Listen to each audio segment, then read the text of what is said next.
ఆసక్తికరమైన విషయాలు చెప్పారు. ఈ ప్రపంచంలో ఏ దేశంలో లేనటువంటి, ఏ ప్రజలకు లేనటువంటి స్వేచ్ఛా స్వాతంత్రాలు మన భారతీయులకు ఉందని విజయన్ గారు చెప్పడం జరిగింది. ఒక ఇంటర్నేషనల్ స్టాండర్డ్ మ్యాగజైన్ జరిపిన రీసెంట్ సర్వేలో ప్రపంచంలో ముస్లింలు భద్రంగా ఏ దేశంలో నివసిస్తున్నారంటే భారతదేశంలో నివసిస్తున్నామన్నారు. ఈవెన్ ఇరాన్, ఇరాక్ దేశాల్లో కూడా కాకుండా భారతదేశంలో మేము భద్రంగా నివసిస్తున్నాం. మాకు ఆపర్చునిటీస్ ఎక్కువగా ఉన్నాయి. ఆ దేశంలో భారతదేశం ప్రెసిడెంట్ చేయాలన్నా, ఒక క్రికెట్ సంఘానికి ఒక కెప్టెన్ చేయాలన్నా భారతదేశంలోనే చేస్తారు తప్పించి ఏ దేశంలోనూ కూడా చేయరని చెప్పి వాళ్ళు గర్వంగా చెప్పుకున్నారు, ధైర్యంగా చెప్పుకున్నారు.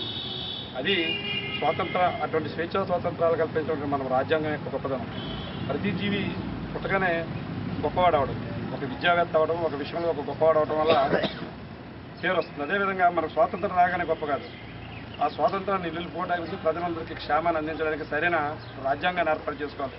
అటువంటి రాజ్యాంగాన్ని మనకి కల్పించారు అంబేద్కర్, ఇంకా ఎంతో మహనీయులు.